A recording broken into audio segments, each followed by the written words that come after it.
The slogan was yesterday was we need decent life. Today the slogan has changed. We don't want Gaddafi anymore. This is the new slogan. Because of their killings, they made the people hate them. They don't want them anymore. A statement put out by the revolutionary committees, and you mentioned them as being, you think, behind the shooting. They said in this statement that anybody who crosses what they described as red lines, in other words, threatening the state, any of these people would be committing suicide, playing with fire. What do you make of that? People here, that's our statement to them. We are ready to die for Libya. People here have no more fear. The wall of fear has come down. Women, kids, everybody is willing to give his life for a free Libya. We tell them we are ready to die for our country, for the state and free Libya. Well, you appealed for the outside world for help. Certainly we're allowing the outside world to hear your plea. Yes, Mr. al-Bakawi. The outside world, my message to the outside world. You know Gaddafi quite well. You know Gaddafi Lokerbi. You know Gaddafi Buskin. He killed 1,200 people in Buskin. The world knows him well. He is willing to kill the whole Libyan people. Please take a stand against him. Mr. Obama, Amr Musa, everybody, King Abdullah, everybody, please take a stand against Gaddafi. The Libyan people will be massacred. We are seeing over our head helicopters. We are worried that he might kill the whole eastern region. Benghazi, Derna, and Bayda are being massacred. The world is sleeping. This is not fair. This is not fair. The Libyan people are peaceful people. We have been under oppression for 40 years.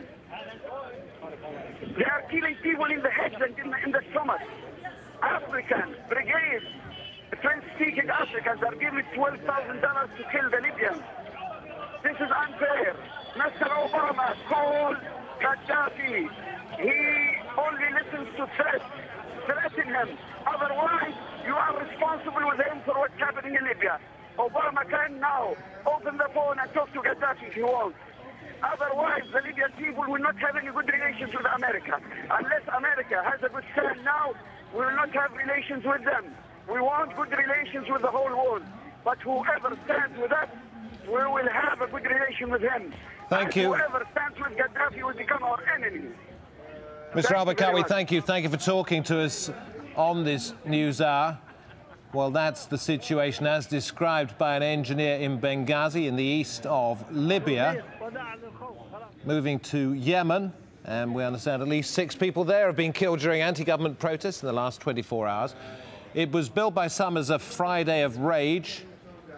Thousands of people came to protest in the capital, Sana'a. And there were demonstrations too across the country for an 8th consecutive day, with calls for the president to resign growing louder. Talking to AlJazeera's Hashim Akhabara, who is in Sana'a. We heard the desperation in the voice of a man there in Libya. Are the people of Yemen protesting, they say, for exactly the same reasons, that they feel that they're under threat, or simply that they want change? It's the same desperate call for radical change, for democracy, for freedom, for a new start in the Yemen. The unrest is spreading across the country, which has become a daily pattern of confrontation between government supporters armed with batons, sticks, and anti-government protesters asking for Ali Abdullah Saleh to step down. Here in the capital, clashes have been going on for hours, particularly after Friday prayers, and dozens of people are reported to have been injured. Situation is pretty much very intense in the city of Taiz, where large clusters of pro-government supporters and anti-government activists converge on the main streets in an attempt to assert their control over the main gathering sites in the city. And we've been told that one was killed and dozens injured when a hand grenade was thrown at a gathering of pro-democracy protesters in the city of Aden to the south, which has become the stronghold of the secessionist movement, which is asking for the south of Yemen, rich in mineral resources, to break away from the north.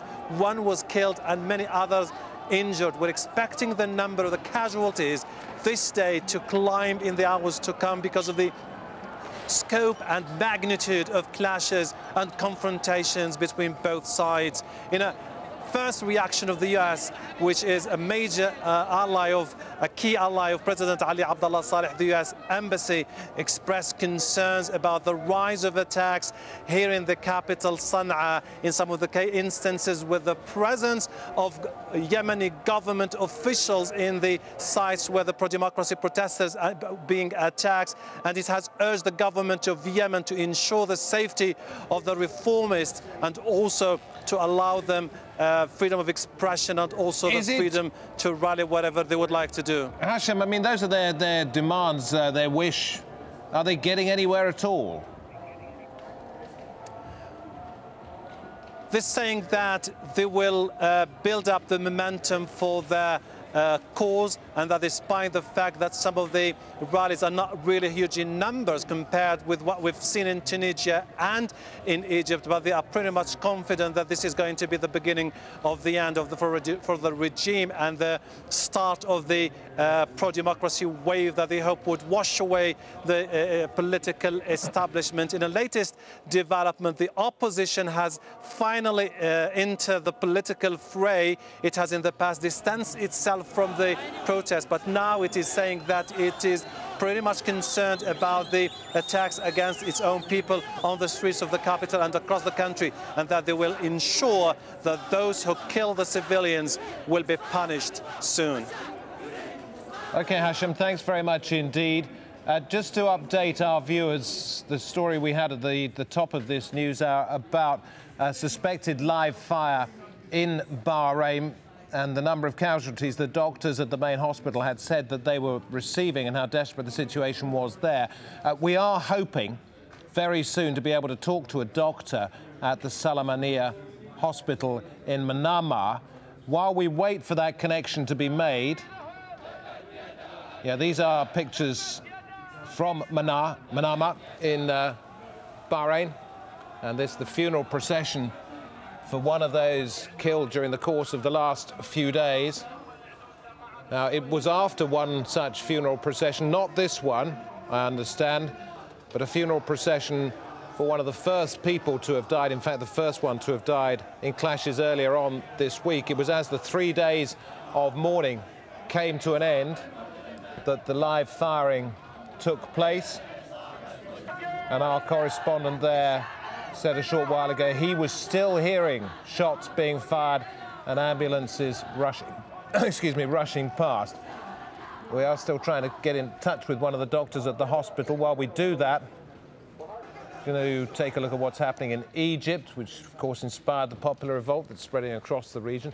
And tens of thousands of people there converged on Cairo's Liberation Square for what they call a march of victory, a week after Hosni Mubarak stepped down as president.